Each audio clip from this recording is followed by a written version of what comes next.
None of that was recorded. Yeah. Her voice is like so annoying. Like it's yeah. Anyway.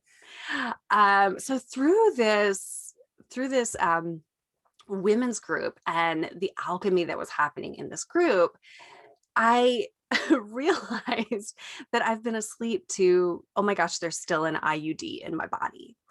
And this IUD that was in my body was really from a lot of old thought forms about, I can't get pregnant, can't afford to get pregnant. I had a divorce, and so it's like no one's going to help me if I get pregnant. Those really old thought forms. And this device was still in my womb space, like in my creative center.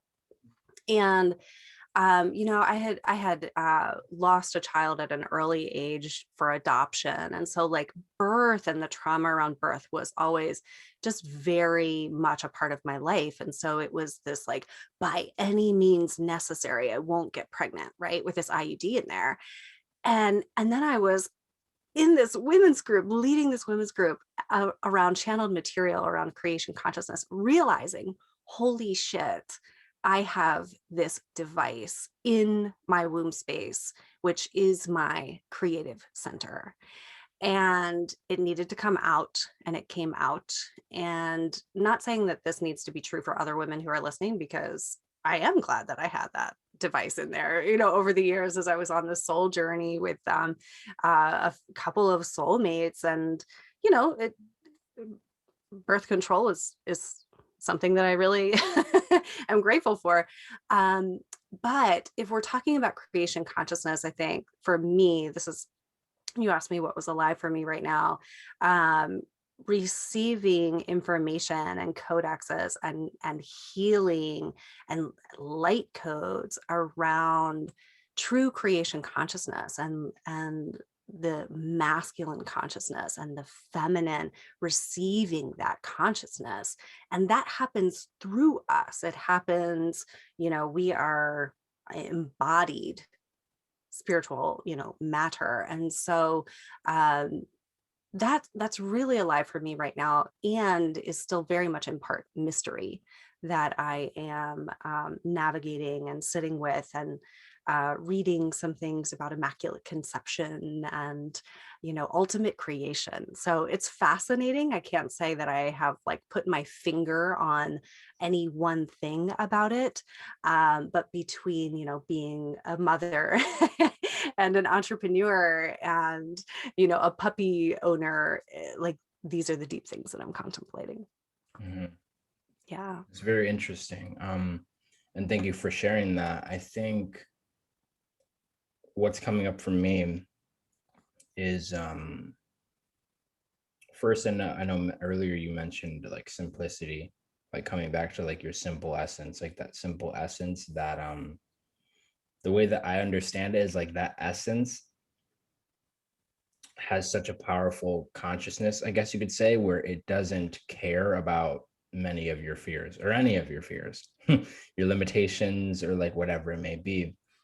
And when it comes to being able to ground ourselves into like that organic timeline, I guess you could say, or however it is you want to interpret that, it's very interesting because in my experience, it can sometimes be daunting to hold that essence, right, and to see like, oh, like what would be on the other Mm. side of this. So a very legitimate example is the other day I was feeling very in my body. I was feeling very simple in my essence, and I had this thought. I was like, I really want some coconut water right now. And so I had the inspiration to go online and to like look at like, okay, like what if I ordered just like a shit ton of coconut water? And and I felt so centered. I felt so in alignment. But then whenever I saw the price, that's Mm-hmm. whenever like that fear crept in, right? And that limitation. But my understanding is that if I were to hold that essence, like that is like the I'm creating like with that, from that, as that, you know what I Mm-hmm. mean? And so it's an entirely different like game. And I believe that we're supposed to to live in that way, and so it's very interesting to see that very simple essence as a guide, even if it is calling you to do something that you think is not simple or easy. Thank you. I love that you just took it there. It's the truest thing. I mean, our essence is our truest thing. And what I started doing as when I first started my entrepreneurial endeavor, it was really a lot of like women's truth work. Can we hold the truth of who we are? Can we own the truth of who we are? And I had a really wild, childhood experience with a very controlling, like thought controlling father, manipulative, emotionally manipulative, religious abuse, physical abuse, sexual abuse. But it was so normalized that I knew that something was off and wrong, but like the mind control was so thick that it was so much for me to wake up to that. And so that's what I've been doing on my path, and like owning, okay, this is my truth, and this is my truth, and this is my truth. And so yeah, I've walked with a lot of women in women's group space and soul alchemy space that I've held on how do we own that truth and that essence, and how do we connect with that. And that really goes to sovereignty, because as I was on this path and bringing back truths and looking at, okay, where am I defensive of my truth, where versus where do I just get to live it, where am I reacting to something on the outside and calling that my truth, versus what am I just hearing and cultivating in my own space and in my own essence. And how we come to know that in a world where we have the parental influences, we have the religious influences, political, cultural, all of that. How do we hear ourselves? And so energetic sovereignty became very, very important for me, and also in my teachings, because it's like if we're not going to that sacred essence inside, and the Sacred Remembering podcast really started as a permission for women to access the sacred directly within, because women are told you have to go through religion, or you have to go through man, you have to go through these things to have access to your resources, have access to God. And so my teachings are all about like, no, we go straight to source. And this is our sovereignty. The sovereignty isn't something that we don't have to defend against anything in order to have our sovereignty. Rather, it's something that we cultivate. And then as we cultivate that, and we shed our layers of trauma, and we shed the thought forms, and we shed the imprints, and we shed the entities, quite honestly, because we've got a lot of stuff in our field. Mhm. We shed that, we become more energetically sovereign, and we're calling in more of our essence. And that's what ignites the light body. That's what ignites, you know when we talk about purpose and why we're here, and the search for meaning and things like that. It's like all we have to do is connect to the essence. Like that is the purpose. That is it. Like we don't have to perform, we don't have to do anything outside of that.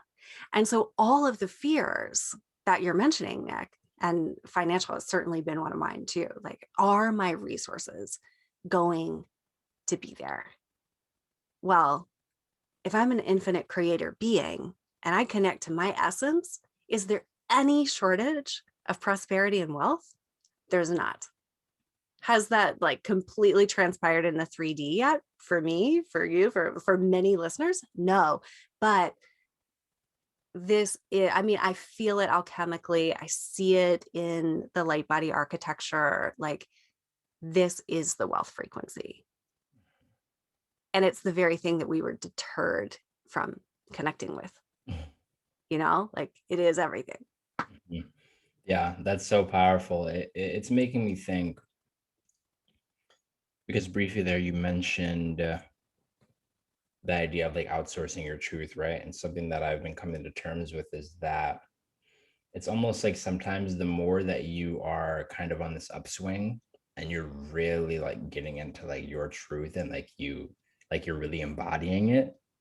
It's interesting because I've noticed with me that sometimes I can actually take a little bit of a little bit of a back seat in the sense where I'm more open to ideas and thought forms and things outside of me, guidance, teachers, all these things outside of me, in order to like validate it or to confirm it or something like that, right? I'm like fishing for information outside of me.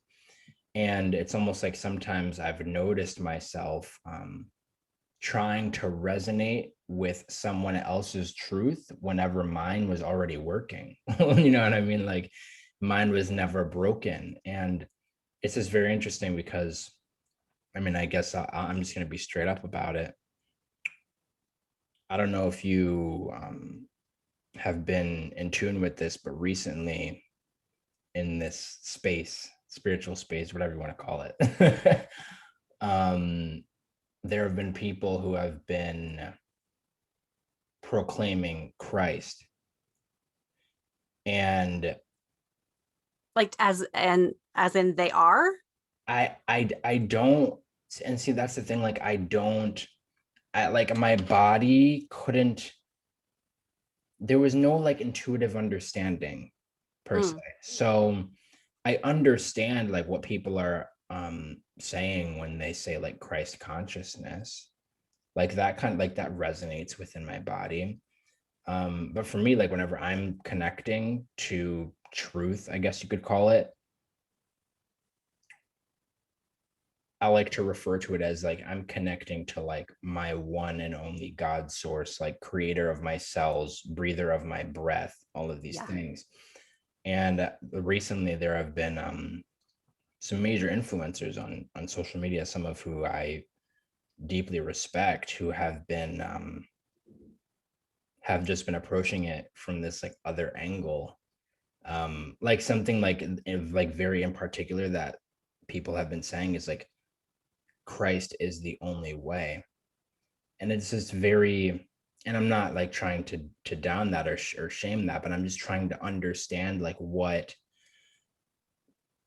it just seems like there has been a shift, and it's almost like there's a part of me that feels like he should be catching up, that he should be switching something, that he should be doing something different. But it's like I feel, if I'm being honest with myself, that there hasn't really been anything like wrong with like my faith and my connection, because I feel it in my body. And so I don't, maybe it's, I don't know, but it is very it's very, it can be very interesting whenever the external is somewhat invalidating some of the, I guess you could say, the understandings that you've had or the truth that you have, whatever it may be. Yeah. And so when you saw that or heard that, you're saying, if I'm understanding correctly, that it kind of made you question or go, huh, is that truth to me? Is that not truth to me? Is that what happened? Hmm. Yeah. Yeah. Yeah, Yeah. that's exactly what happened. Well, isn't contrast a beautiful thing to get to give you the opportunity to say, is this true for me also? And does this feel like truth? And I think that, there are people on this earth that are very clean and they're energetic, that are bringing through huge, codes that we need. Like, I wouldn't understand what I understand in my mind if I didn't have, for example, Lisa Renee. I think Lisa Renee is so clear. And while I was living this path of feminine masculine reclamation and I'm getting my ass kicked by love and, all these things, I'm thinking I'm finding my soulmates and like, holy crap, I have to learn this and I have to learn that. And it's the deepest shit ever. And I'm like, is this what's happening? I can look to Lisa Renee as a teacher and trust that clarity. Now, I think in this coaching space, it's really interesting. And this is where people just, you have to trust yourself. You have to know yourself. And I think we also have to be like, okay, we're humans on a journey. We're going to know this one day. We're going to go know more tomorrow. We're going to know more next year. I mean, who I was 3 years ago, it's sometimes embarrassing. I'm like, okay, yep, I did all that in the public eye and I forgive myself. And I am me in this expression of integrity right now. And I know that I am still becoming. And so I can show up here in this conversation with what I know today. And then, I mean, oh my gosh, if I look at my body of work, it's like it's a chronicle of what I knew as I knew it, right? Isn't that what it is to be a seeker or a spiritual teacher? It's like I guess I'm not embarrassed by that anymore. It's like this is what my human has figured out in terms of consciousness at this point in time. But there's Yeah. one other thing I want to say about that is, I think as we're on this seeking path and these fears do come up, I see you writing down, so I'm sorry. I know you have a thought there. Thanks for letting me go. Um, these fears come up and it's like, am I going to run a viable business? Am I doing the best practice? Am I getting it right? And, you know, just this morning, it figures that I was thinking about this morning in the shower because, of course, it's going to come into this conversation. The last coach that I hired, um, when I said yes to that, it was more money than I'd ever spent on anything like that. And what I wanted was like, I knew that this woman really had gone from like a rags to riches story, but very consciously. Like, I admired her and she held a frequency that I also wanted to know better, right? Like, I wanted to be in her frequency. And so I said yes to this coaching. And at the end of the coaching, and this is, I'm like 8 months out from when I said yes, or maybe even more than that. Looking back, I can see that it was both perfect and that putting anyone, we don't put these people on a pedestal because we are all human. And so for anyone saying like, I am Christ embodied or I am, imperfect or anything like that, my system says beware of that. Mhm. But also trust your system. So there's going to be reasons that we say yes, and it's never the be all end all. It's like, yeah, we say yes, we learn, we integrate. Oh, yeah, that's that person's frequency. And now I know mine better. I think that's what really came out of that coaching, way more than probably anything I learned, was, oh, I actually don't agree with everything you're saying. And I'm standing way more embodied and what is the word? Like fortified in my own frequency. Yeah. And so am I glad I did it? For sure. And, is it the be all end all? Never. Yeah. Yeah, I love that way of looking at it, of seeing everything as like, everything can contribute to you in that way, right? As long as you can question yourself and all of these things. And in terms of this specific example, I guess what made me the most uncomfortable is, and this is something I had to look at, I had to ask myself, like, okay, why am I uncomfortable about this? And it actually seems that these people, and like I said, leaders that I have greatly respected, like their frequency and like what they're bringing in, and it actually seems that they are proclaiming like Christ as like the the man, I believe, like an embodiment of the man, like that is like what they're conveying, which was very interesting to me. And it's like, especially whenever it comes from someone who you have trusted, right, and have deeply respected. And so, I had to look at that, and I had to question myself. And something that just came to me was like, okay, at the end of the day, I may not always know what God looks like or what God sounds like, but I believe that I always know what God feels like whenever I feel it. And I know that I'm always doing my best to discard everything that does not feel like that, and that I'm doing my best to listen. And so with that, like that's going to have to be, that's going to have to be enough, is just like my devotion to uncovering that true essence, no matter what is happening in the external. And I like what you said too about, how these are also just like humans, and this is just one point in time. You know what I mean? It's like, I don't know what people are going to be saying a year from now. People could be saying something entirely different. You know what I mean? And so that's why there's so much value in being able to, to fortify yourself in that way, and to really be on this, look at the things outside of you, always question yourself, things like that, but return to yourself. And yeah, like this path is about you. Yeah. And I do believe too that we are in a reawakening of the Christ consciousness on the planet.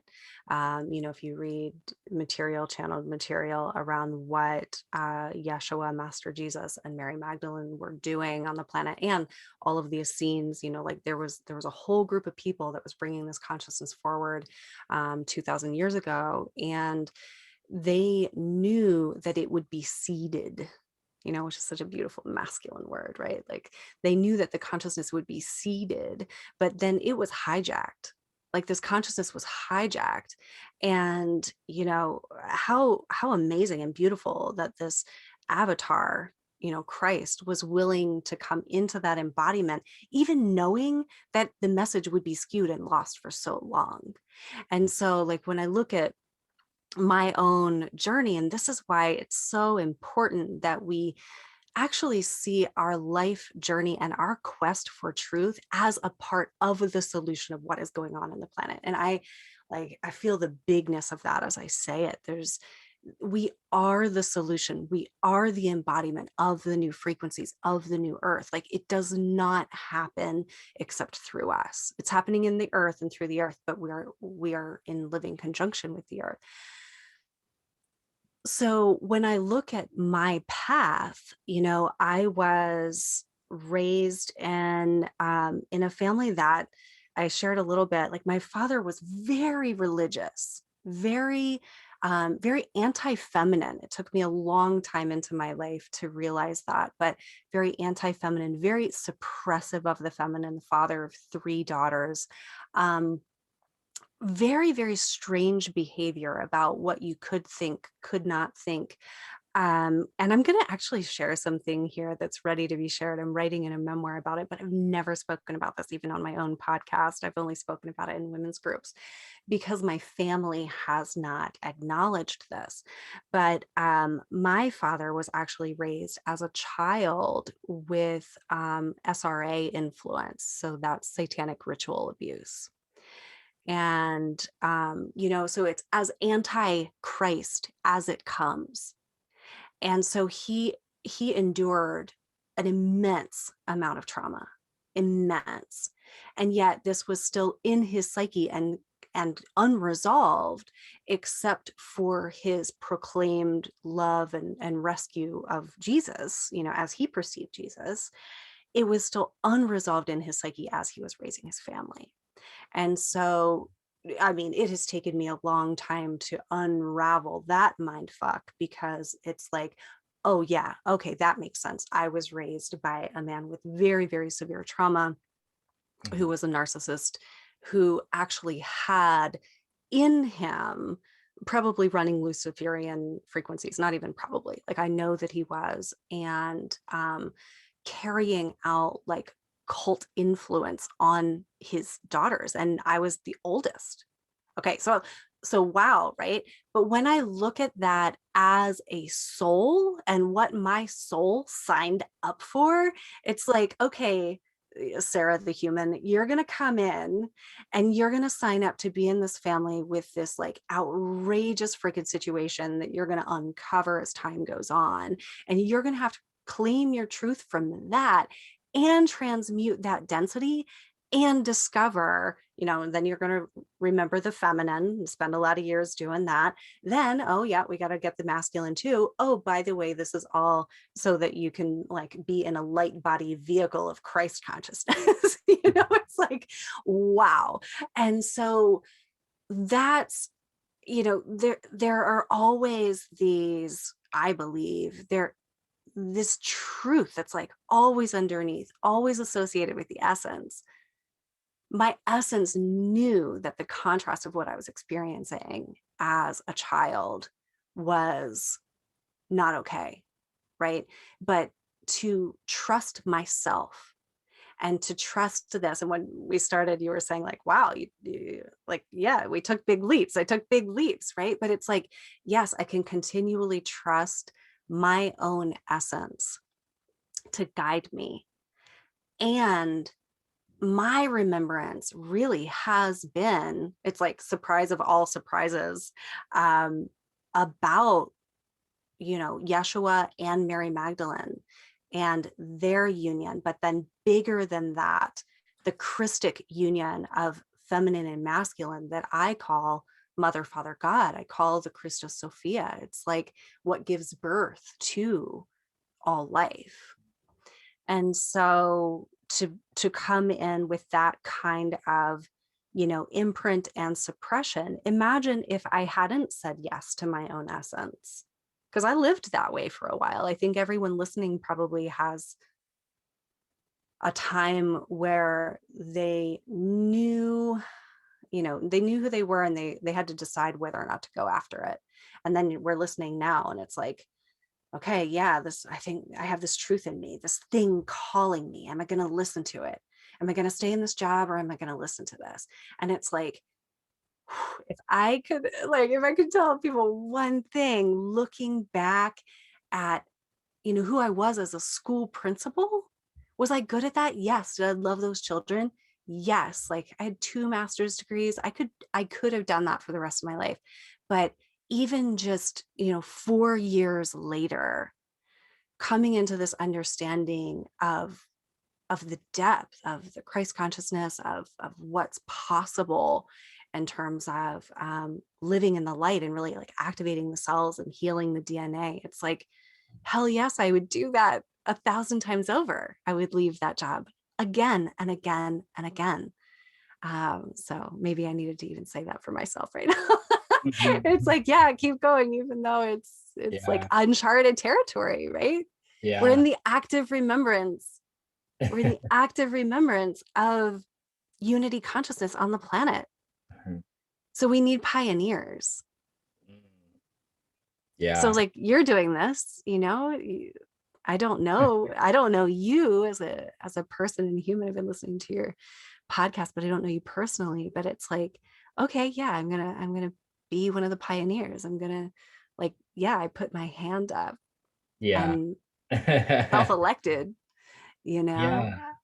Yeah. Yeah. And that's the thing. It's I felt my heart opening like the whole time you were saying that. It's like, Mm.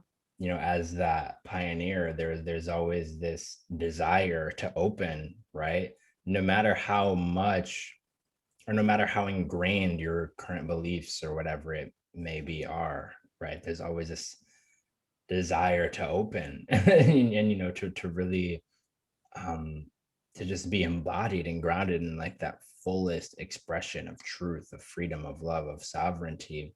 And so with that said, it's like these people who are coming out with perspectives that somewhat deviate from the ones that I already had, I'm always gonna be open to exploring those, So like I don't know, I feel like some of that's through inner exploration and through the inner conversation,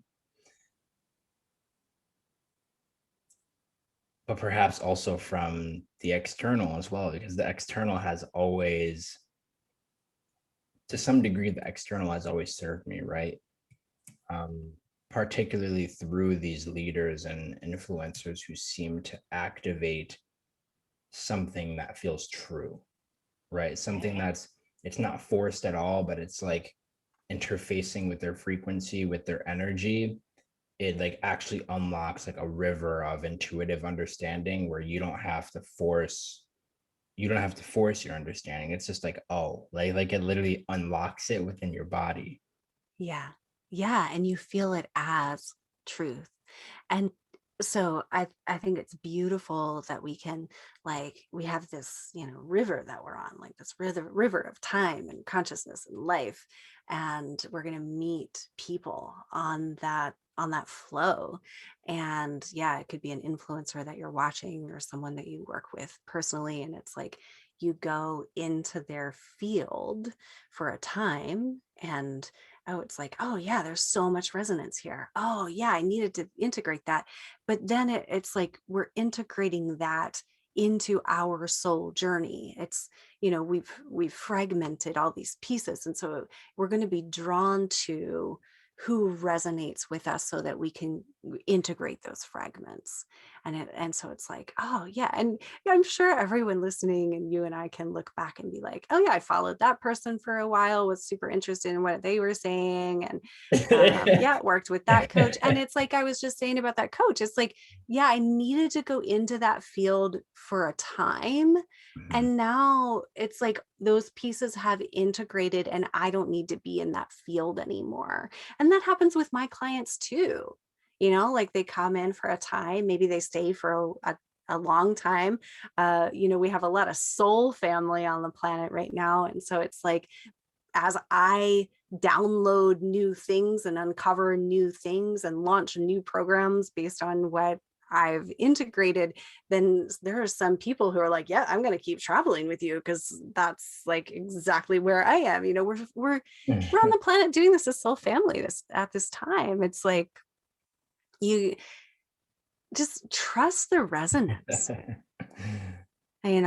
like trusting the resonance versus I need this in order to get that, in order to be this, in order to be perfect. It's like, no, just like trust the resonance and trust your soul and like be in the spaces and let it be easy and then integrate and bring back and trust yourself. But always returning, like you're saying, to your essence and to your source, to your God source. Don't make anything else your source, Yeah. you know? Wow. I love what you said there. Trust the resonance. I love Yeah. that. Um, and yeah, it makes me think because like there are a lot of it honestly baffles me, like all of the spiritual leaders that I used to, that at one point I would put on this pedestal and I'd treat their word like gospel. And like as time has gone on, Mm-hmm. realizing like actually how distorted and like hijacked they are. Yeah.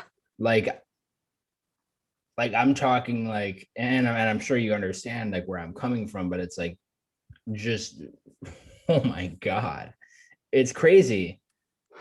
Like it's Yeah, I think we could like name a few, but I don't know that I want to or need to. But yeah, like really mainstream manifestation teachings. Like, yeah, yeah, it's distortion. where it's like I'll never forget, and I'm not going to mention the person, of course, but it's like once you feel the truth within your body, then it's very easy for you to read between the lines and to literally see how these people are taking truth as it would align with the truth that is in your body and like distort it, like slightly change it in order to serve a lie, to serve something that is Mm, opposite of the mm, truth of what you are, to put you into a disempowered state, mm, mhm, codependent state, mhm, whatever it may be. And it's just very interesting because a lot of these leaders, a lot of these teachers can be very charming, compelling. mhm, They mhm. seem, just because they seem like they're so spiritually connected doesn't mean that you want to be connecting with what they're connecting to, like it's some reptilian shit, like I'm gonna be honest. Some Like yeah, it's it, reptilian. There's a lot of other influence, and like I was just sharing about my father. Like my father is a religious salesman. Like if you met him, you would love him. And it's like but the but the distortion is in there, and in my being, my whole life, in my being, I knew that something was off. And so I think that back to sovereignty, and back to just like even saying out loud, I align to the truth of who I am. We're talking, I am presence, my essence. I align to that and I choose that. You can say out loud, I choose sovereignty. I choose to be connected to God source. Not to say that other things won't get into your field, because they will. They may already be in there from familial influences, or just friggin' social media every day, or yeah, hearing a teaching that actually has something distorted in it. But it's like that's not the biggest. Like, don't even.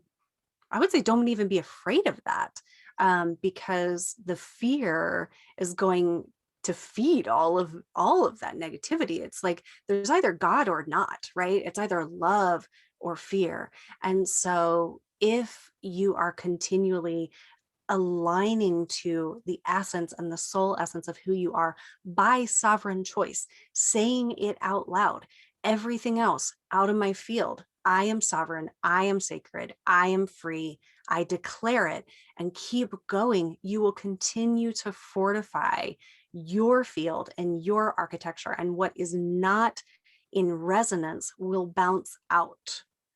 It will not be able to exist there anymore. And relationships change, beliefs change, but good lord, if we're stagnating at this point in time, like that's on us, because there's so much potential evolution. And I like it may have been Lisa Renee that said it first, I don't know, but ascension is a really hot word. I really, an ascension is a hot thing. I really love to feel it, but it's happening inside. So it's like inscension, right? It's happening in us. We are the vehicle. We are the vehicle for these unity frequencies. These, the collapsing of the polarization happens in us.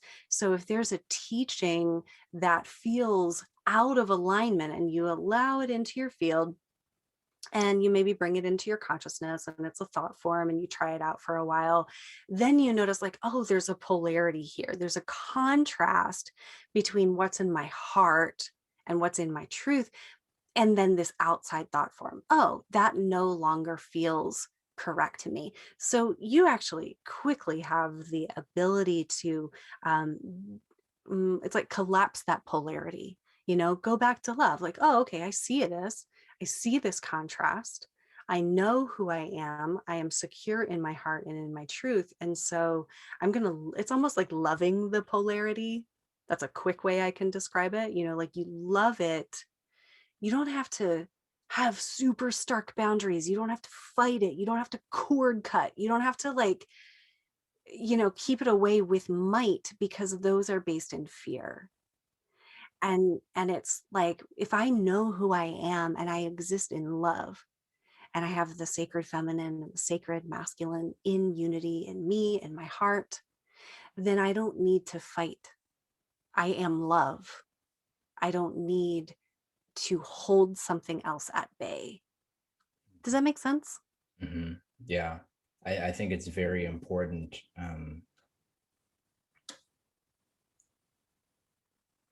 One, I think it's great that you, as a leader yourself in the space, that you are so devoted to having a clear channel. And I think it's also interesting, and perhaps some of this is because you're a podcast host, but it's like there's something about you where it seems like the people who are aligning with you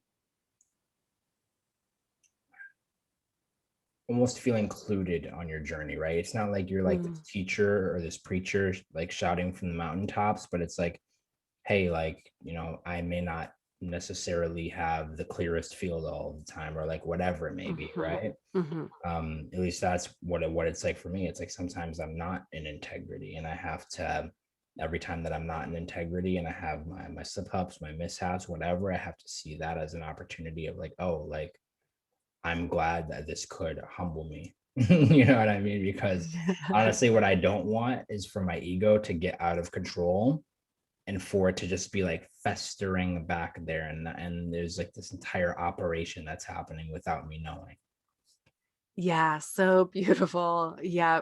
I did enter this space with ego, and I didn't enter this space like in the entrepreneur world a couple years ago, like not realizing, right? Because I think when we're on the soul journey, we are going to get our own lessons on this journey if we're committed to our soul, whether we are entrepreneurial or not. And for soul entrepreneurs, I just created an offering for women in a spiritual led business years one, yeah, through three, because we are waking up to like, oh, I have this gift, I have this message.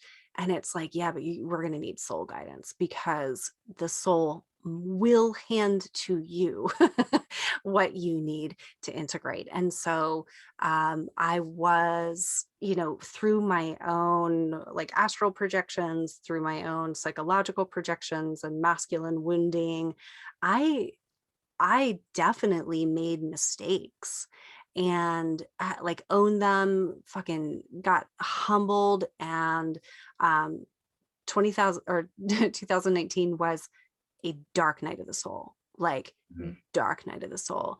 And there were things I needed to know and learn and integrate, and it was hard. And I also want to say,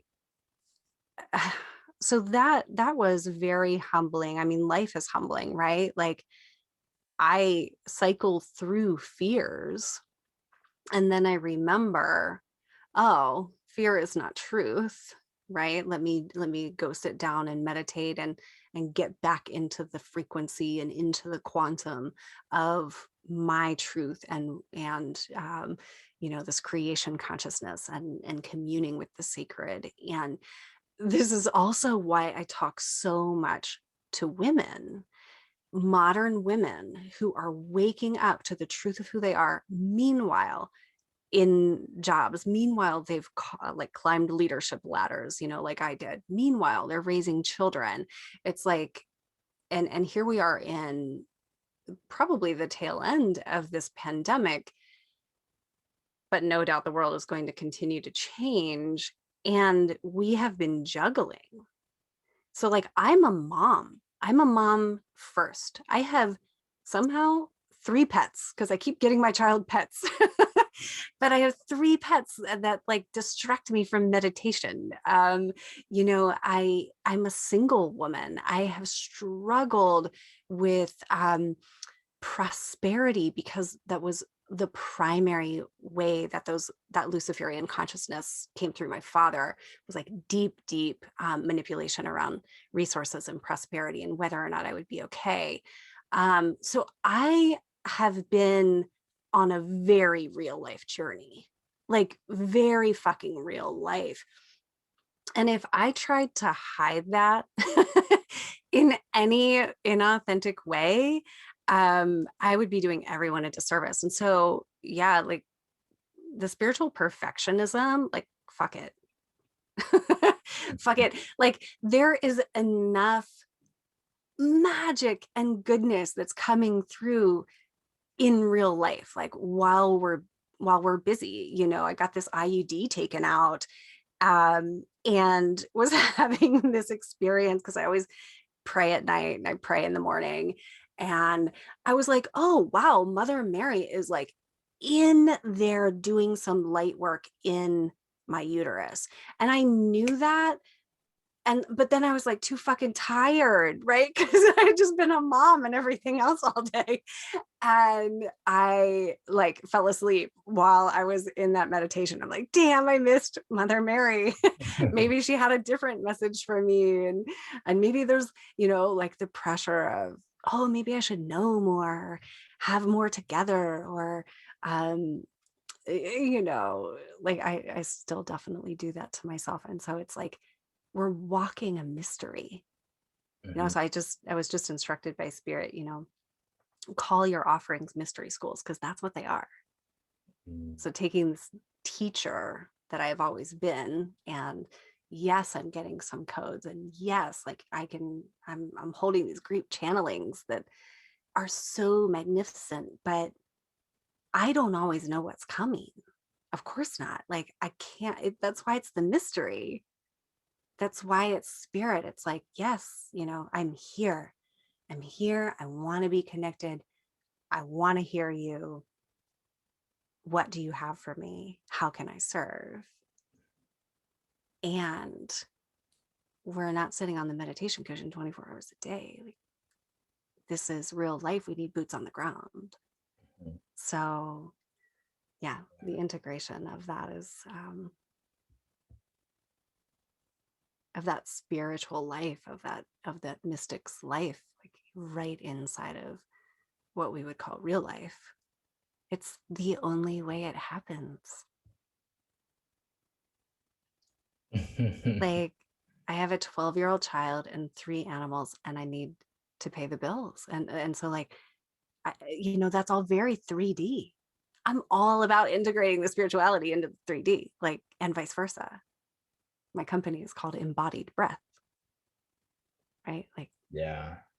the spirit in the matter, the feminine and the masculine, like Mm. everything together. I Yeah. love that. I love that. Yeah. Yeah. Yeah. Because yeah, it can be overwhelming for seekers because it feels like they have to like do a lot of things, right? And then there's all this information that's coming at them. And so I think with that said, whether you're a leader in the space or whoever you are, like it doesn't matter.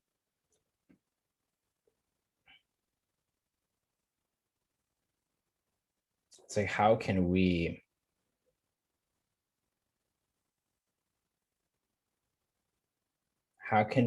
make it such that we are feeling what it is that we need to feel in order to take the appropriate action? And how are we inspiring others into feeling what it is that they need to feel into in order to inspire them into certain ways of action or maybe non-action, whatever. You know what Mm. I mean? And I feel like because at the end of the day, it's like we need to be connecting with our essence, you know. Mm. Um, and I Can and you say that again? Can you say that again? So you said something about like our action and their action. Can you say that again, please? I, Inspiring ours and theirs. so like Yeah. as a leader, how can we communicate our messages in a way that inspire people into genuinely interfacing with what it is that is alive for them so that they can take the appropriate action or non-action, um, Mm. and basically guide them to clarity within themselves. May I comment on that? Hmm. Well, it's more like I'm contemplating now that you said that, and I'm just kind of contemplating here in real time. But I'm realizing and hearing you say that I don't do what I do so that others will change their actions. Like, I'm actually not trying to influence action. Um, which is interesting. I'm going to contemplate this more after Mhm. our conversation. But for me, I think, and this is just raw and honest, for me, yes, I am a leader. And I was a leader in schools. I was a leader probably at 4 years old. I mean, it's in me. But my job as a leader, I see, is to be in integrity and listen to my truth. And as a business person, this took a while for me to figure out because I would offer things and then the action that I wanted people to take was join me in this offering, right? Because my financial security is also tied to that. Like, okay, so here I am and I'm giving the things that I know and I'm giving you this podcast and I'm like giving all the time. I'm giving you my thoughts. It's resonating with you. Like, let's exchange, right? And so I think the marketing for me became a little maybe out of integrity or something because there was that fear that was influencing the thing that I wanted them to do. Mhm. So really what I want everyone to do is like follow their soul, is to connect to their truth. Because if we're doing that, we're back in unity consciousness and the world is a different place, right? So I'm here to help with that. So as I see it now, Nick, and I've definitely just gone through a major energetic cleanse, with these summer eclipses, and so some of this is like reformulating now.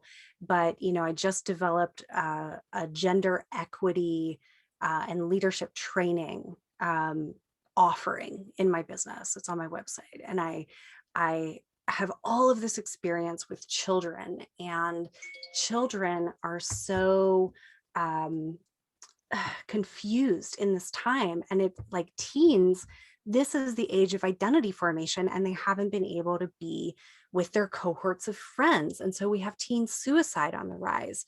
Then there's, so I'm really passionate about that. And I have offerings for that. So what I'm trying to point to is when I listen to my truth, these are the passions that come up and out of me. And it's my job. And I'm a projector in the human design. So I think that I do things maybe differently than other human design types. But I see it as my job to like follow that passion and that truth guided by spirit and put these things out there and take right aligned action, right? That's like the masculine essence in me. It's like, I can't just sit on a meditation cushion and say, like, okay, God, I'm ready for it all to show up. Like, I still need to be taking right action to say, I have these offerings. And do I know that lives transform in my space? Absolutely. Do I know that what I offer is in integrity? Absolutely. And so putting that offer out there without the need for them to take action on it, it's interesting when like money and livelihood and things like that are involved. But I don't have a mission that people change their lives in any certain way. I think my mission is to live in integrity with my soul and my soul's truth and offer and to be of service Yeah. and be inspired, right? Like not just of service, because I think that's a depletion orientation sometimes too, but like to Yeah. be inspired and yeah, and graciously receive, right? And like it all happens in there. Mhm. But Yeah. 100%. And thank you for challenging me on that. Because I would like to go deeper into where I'm coming from. And I did a little bit of inner investigation as well. Um, but I do share that same desire as you, right? Is to like to be in integrity and to express from my heart, right? It's like whenever I'm in my heart and I'm expressing from that place, there's nothing that I want from other people, right? Um, but there is this inspiration within me that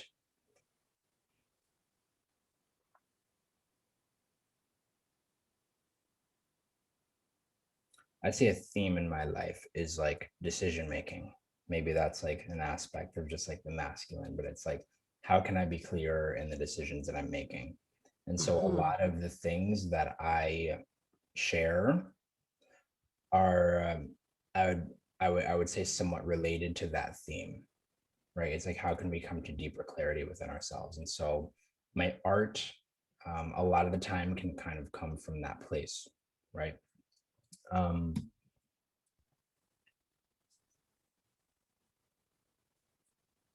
I feel in this moment a like a beautiful masculine feminine dance. I feel like the answer is kind of somewhere there in that dance. Do yeah, you feel that? yeah. It's yeah, because I think these are very like yeah, yeah, yeah, Because because I'm like, I'm here. Will you have me? Like I'm here. I'm offering, and you're like, yes, and I want to lead. I want to take action, and so I'm going to contemplate this too. I don't know that I was like specifically challenging you. I was just saying, I don't know that I have that. Um, yeah, but that I'm really going to think about this in terms of leadership, for sure. Thank you. yeah, okay, yes, okay, so that's something because okay, whenever I'm in leadership, like I know that I'm in a position of leadership, it's like whenever I'm sharing from my heart, it is very important for me that I do not come from this place of trying to force something onto another person.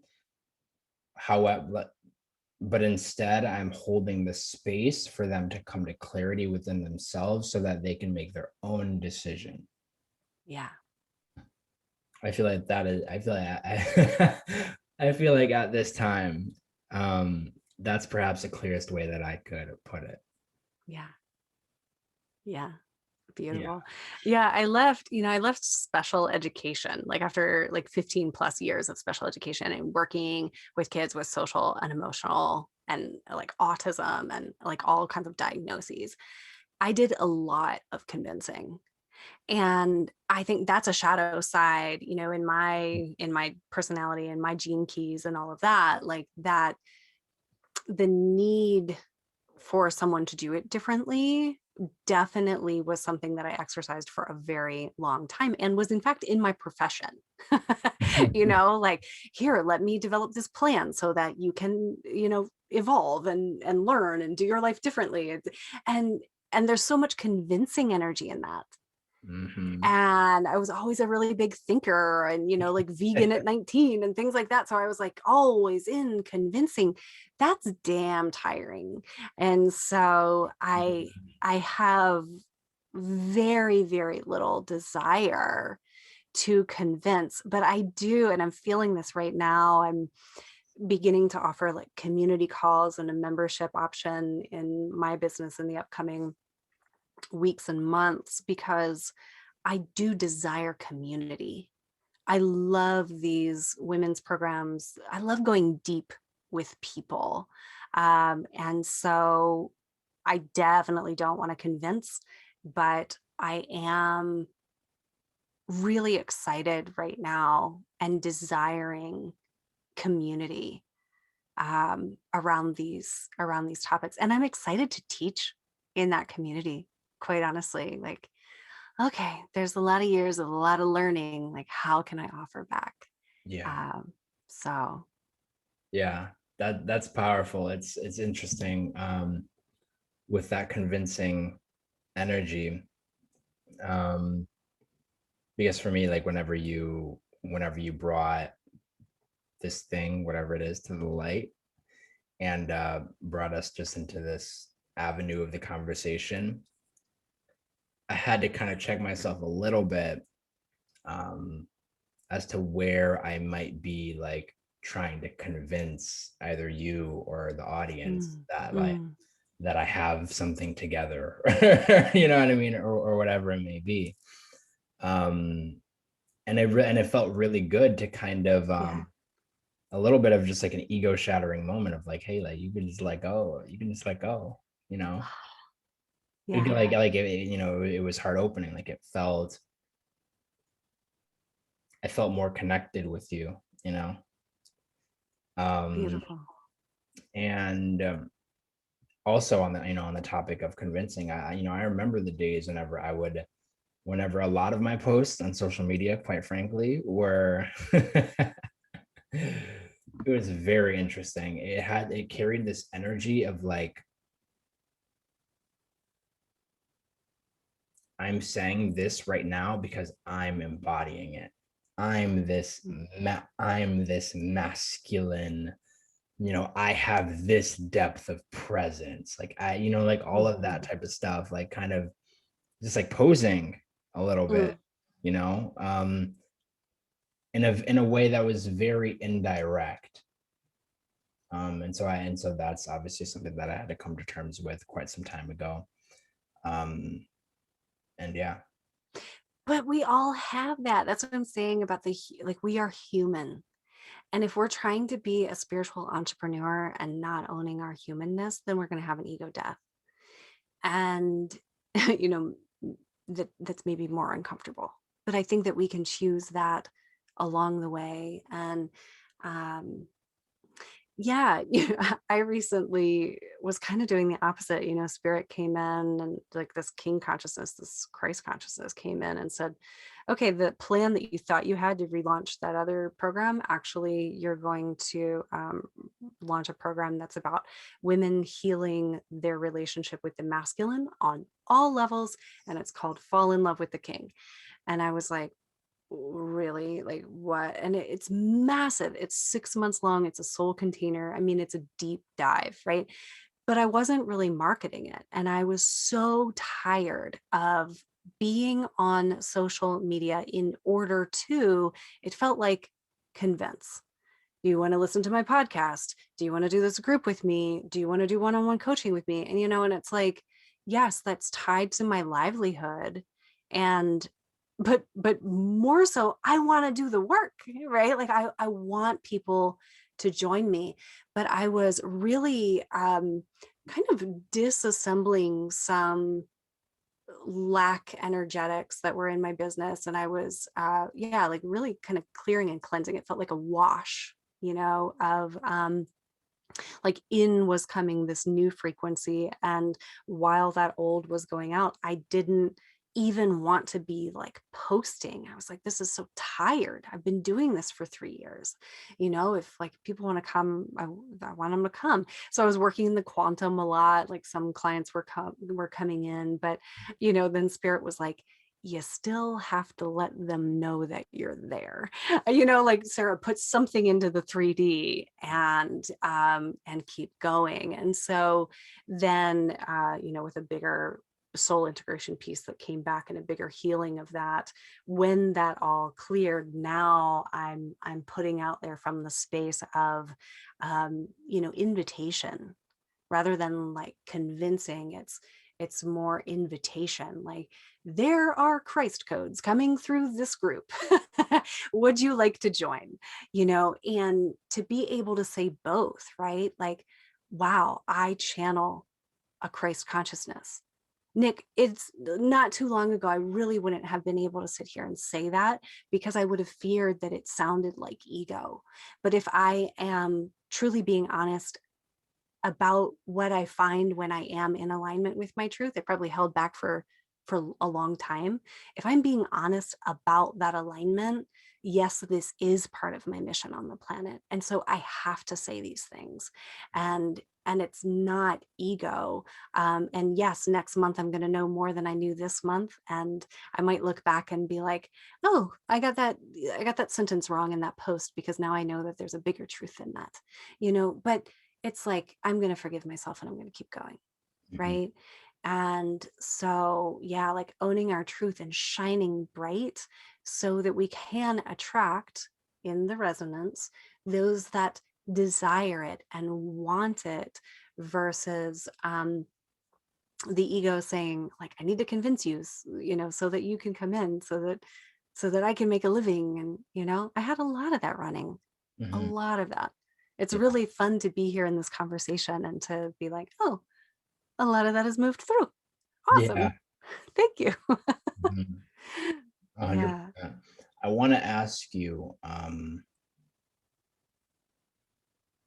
what does it mean to you, um, fall in love with the king, with the masculine? I'm curious to hear a little bit from you, from your heart about this program and just Mhm. about, yeah, about the program, but like what's like beneath it, like what's like deeper. Yeah. Right. Right. Thank you. This is excellent practice because these are the things that I was just hoping people would understand. Right. But it's really come down to this in the past couple of days, actually. In a patriarchal system where the power over paradigm was associated with masculine. And here we get into gender and man and woman, but it was bigger than that. And so women's association with masculine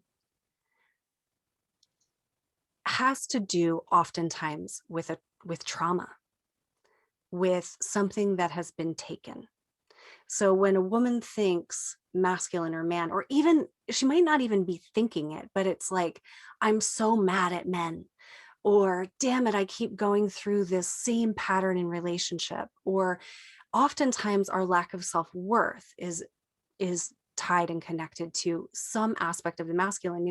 This is a sweeping statement, but I was also thinking about this morning in the shower, that I think that, like, any perpetual problem that a woman has with who she is going to be connected with a notion of the masculine. So if her biggest issue is relationship, or if her biggest issue is money, all of those things are masculine essenced somewhere in there. So now let me clarify, because I'm sitting here looking at a man, and I am talking about a false masculine. So I'm saying we were enculturated to associate with a masculine that is not the true masculine. So it's this, I'm talking about a giant wool that's been pulled over our eyes. Giant. Like, we need to start questioning a lot of things if we're thinking at this level. So how we orient to masculine has a trauma signature so much of the time, most of the time, as women. So a lot of women have been reclaiming the feminine and working on empowerment and listening to intuition and all of those things. And even some more are saying, oh, I realize that my inner masculine needs to come online. Awesome. Fall in Love with the King is addressing inner masculine, masculine in relationships with men. So a lot of women coming forward are looking at what's going on in their relationship dynamic, going, hey, I want to understand it better. I want him to get it, but I don't know if I should stay here. That kind of questioning in an evolving world. And then the third component is masculine as God. And so the king consciousness, and the king is not a word that I used in my spiritual practice, like when this came in. And so I had to do some questioning, but that's part of the mystery school, is for a woman to say, well, what is my relationship with the sacred masculine? What is my relationship with king consciousness, with the words man, king? We associate all of these thoughts to the words. So where am I reacting in my body, in my emotional body, because of words even, right?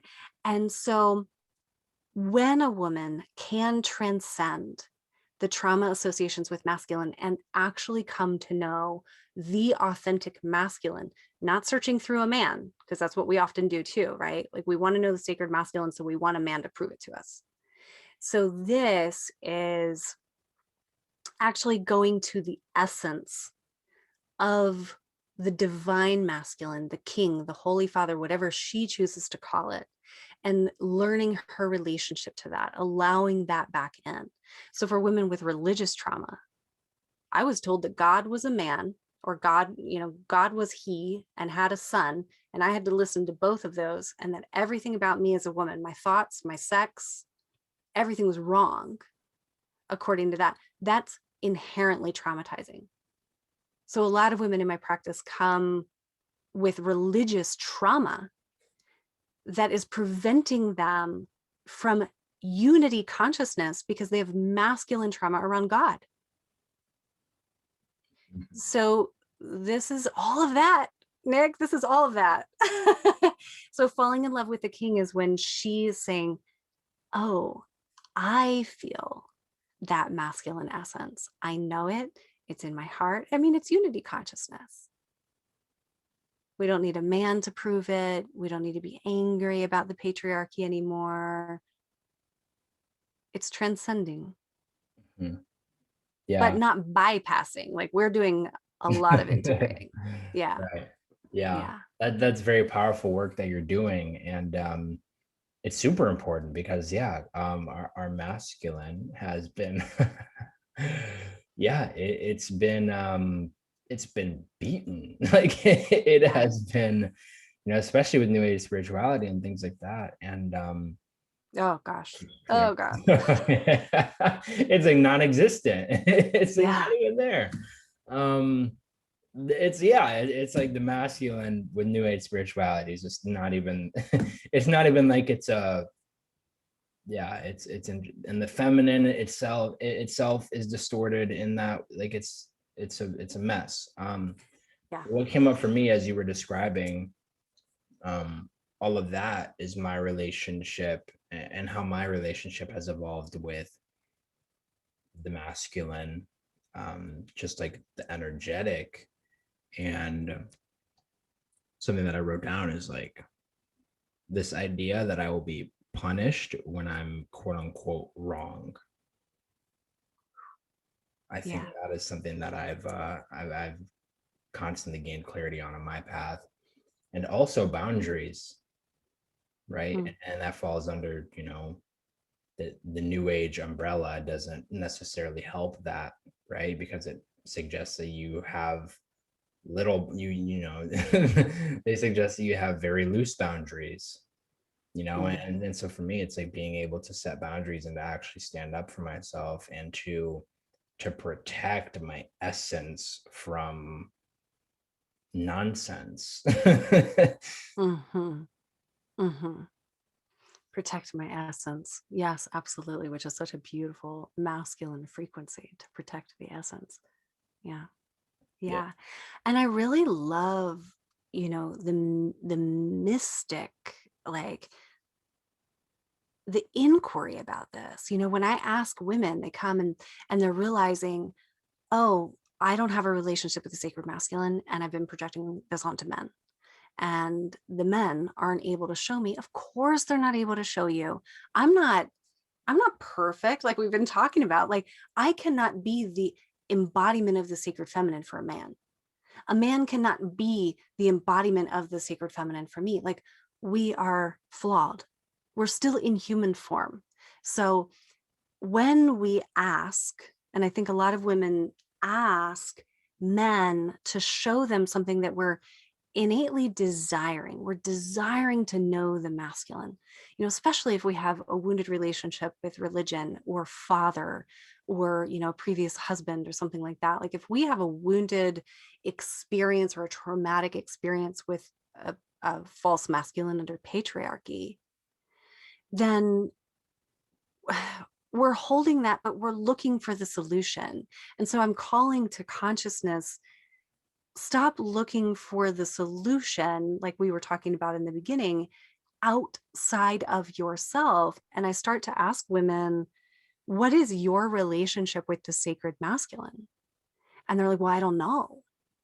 I'm like, well, that's where you start. You start inquiring. Like you sit down on your meditation cushion or on your bed and you say, okay, what is the sacred masculine to me? I'd like to know you.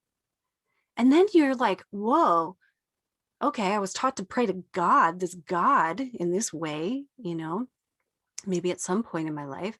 That felt false. So many, many women said no to the masculine, myself included, like no to masculine essence when saying no to a religion that was not okay.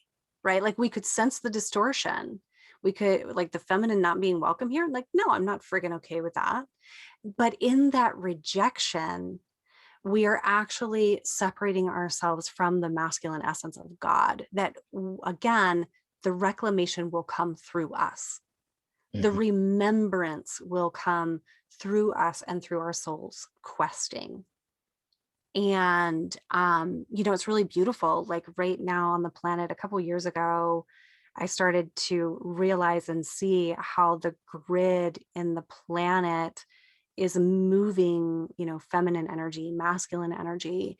And as like the grid in the planet was distorted at the beginning of patriarchy, it's this whole thing. It wasn't just like humans doing this. There's all this influence. And so um with that distortion, because I started to ask myself a couple years ago, like, yeah, okay, I get it, like feminine, masculine, all that, but like, fucking why?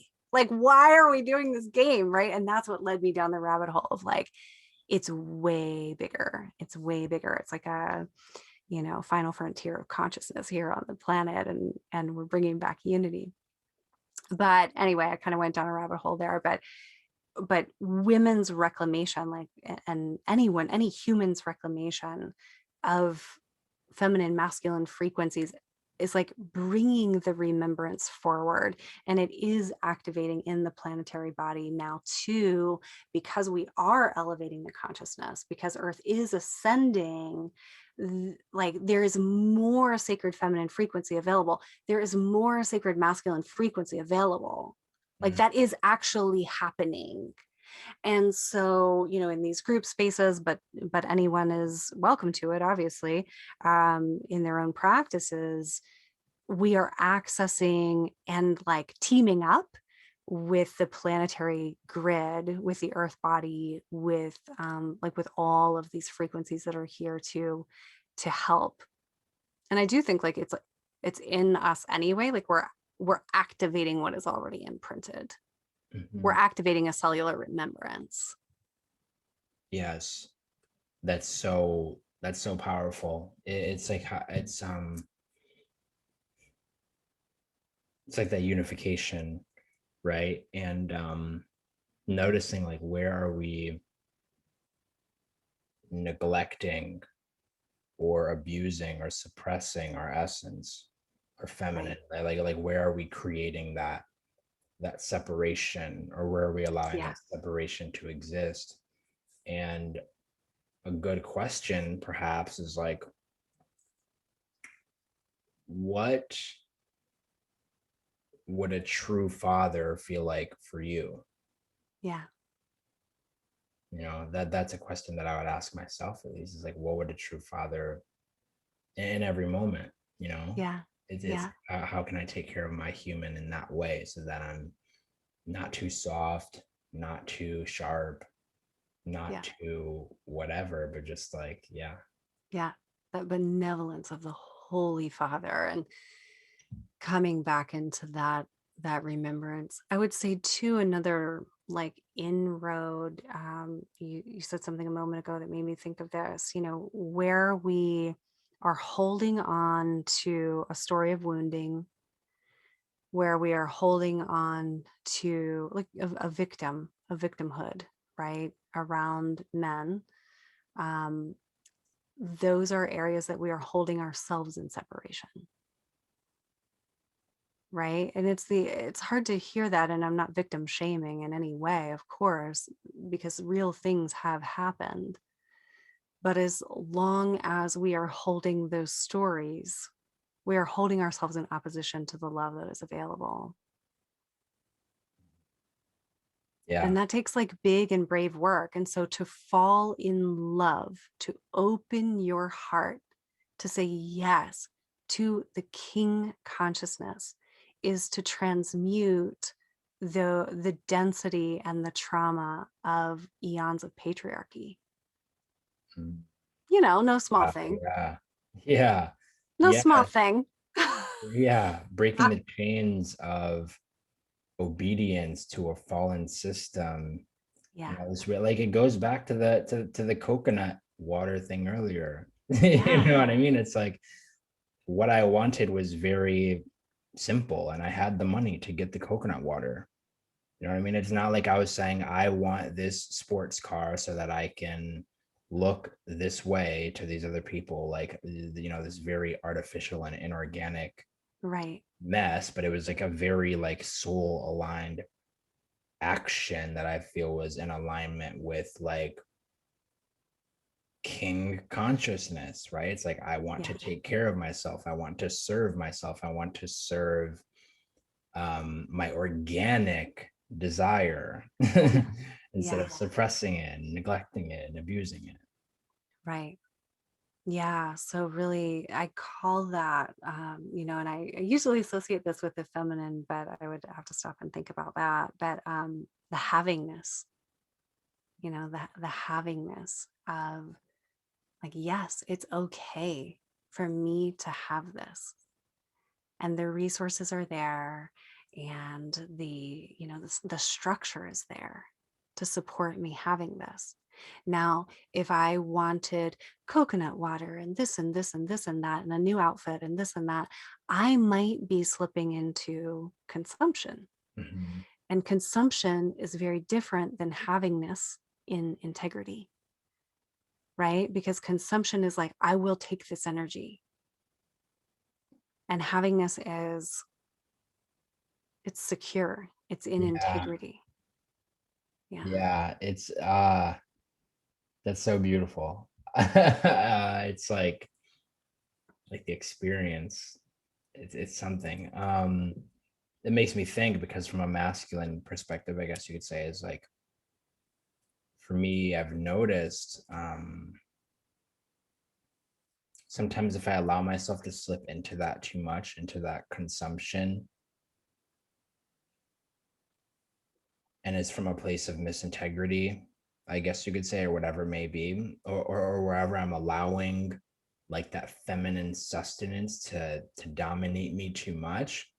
There's actually maybe this is maybe this is wounding, maybe it's like genuine, I don't know, but I've noticed at times like an anger or like a frustration um, of like not being fully solid almost, or not being, yeah, like just like in general, like if I'm not in integrity, there can be some anger that comes up in me, and like I said, like maybe some of that's healthy anger, maybe some of it's not healthy. I'm not sure, but I just think that's interesting. Hmm. I know for me, the area in life of having this consumption, money, there are so many layers to that. It's like some of our biggest shadow, I think, for most all of us. And so to disentangle that, I encourage anyone to be patient with themselves, because these things, and it's everything about worthiness and consumption goes back to that original wound of separation from God and from love, and separation of masculine and feminine, and like in that power separation paradigm, some could have it, some could not. And so this is so deep in the fabric of our culture and our psyches. And trying to figure out like how to still work with a tool such as a dollar bill that has been so distorted previously, but like trying to do that as a light worker and a light being, it's fascinating and tricky times, and we've got to live it. We've got to do it. Yeah. So I have two final questions for you. Okay. What to you is, oh wait, no, that's the last question. Okay. Okay. um, what is some soul food for thought that you have for the audience? Soul food for thought. We just gave them so much soul food for thought. So much. Yeah, I think just I'll go on that last topic of you know, for women, where do you expect an external masculine, like a man, to show you what the sacred masculine is. And for everyone listening, where can you begin to reclaim a relationship with the God essence of the masculine, and know that in your being, in that truth essence, not just from an outside source of what someone else tells you, but like, how do you feel it? How do you experience it? Yeah. That's so profound, because it's like otherwise it's almost like it's like a program. You know what I mean? It's like you're interacting with Yeah. something that's not. Yeah. Yeah. Isn't this a beautiful challenge? Like, we've had a couple of generations of people reclaiming the sacred feminine. And so there's like all of this writing on it, right? So if a woman's reclaiming sacred feminine, she can find plenty of books on it. But like, where are the resources for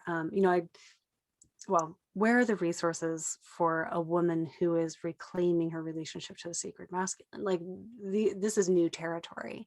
So yeah, we are activating this, Mhm. Yeah. inside of us. Yeah. And it's like, and if we're going to reestablish and to remember our relationship with God, with source, whatever you want to call it, we can't afford to outsource. Like we've been talking about this entire conversation, we can't afford to outsource our understanding. It's got Yeah, to be like an inner standing. Like, what does it feel like? understanding. I love that. Mhm. Yeah. And so finally, Sarah, what to you is the meaning of life? The meaning of life, uh, to love, like to remember the heart and to love. Um, the rest is like, it's fun. It's fun getting there. But I have a lot of really cool conversations with my 12-year-old son, who is a bright, bright being. And he was asking me a question yesterday that's reminding me of this. And I was like, well, the answer to everything is love. What are you talking about? And he's like, no, mom, come on. You got to say something else. But, I think that's it, because for all of the deep questing that I did for so damn long, when I was in so much pain and trauma, and searching for the answers, like, everything comes back to the heart. Everything comes back to the heart. And like, if I can live the rest of my life from a space in the heart, respecting unity, respecting everyone, and like being curious instead of convincing, if I can live the rest of my life in my heart, like, I'm ready for that. That's enough for me, you know? Yeah. So that's my answer for today. Thank you for that. I think that anecdote from your son is super interesting. I'm wondering where what was alive for him in that moment whenever he was inquiring for more, you know? He was giving me I remember more now. He was giving me a really like a complex riddle that he had made up. And it was, like you were turning left and right and left and right. And I'm using that as a metaphor because I don't even remember the words he used. But he was like, and then where do you end up? And I was like, love. And he was like, no, that's not where you end up. And I was like, no, that's where you always end up. Like, what are you talking about? That's where. So he just, it wasn't that he was like negating that love was the answer or anything. He was just Yeah. like, no, mom, play with me differently. That's really what he was I love that. saying. Yeah, because like love is very, because sometimes we'll need like a fierce love, right? Um, Yeah. or whatever it may be, to like protect love itself. Right. True love. And like, love doesn't mean being a pushover, for this like fall in love with the king theme. For a woman to love men does not mean that she gives herself away without discernment. It's like, if I'm truly loving everyone, loving myself, loving them, I'm clear about what is true, what is good for me, good for them, and I'm making discerning decisions about that. And so love does not mean giving yourself away so that you're in depletion. Love is sovereign. Yeah, Love is exactly. sovereign. And when you're in that sovereign energetic, love only overflows.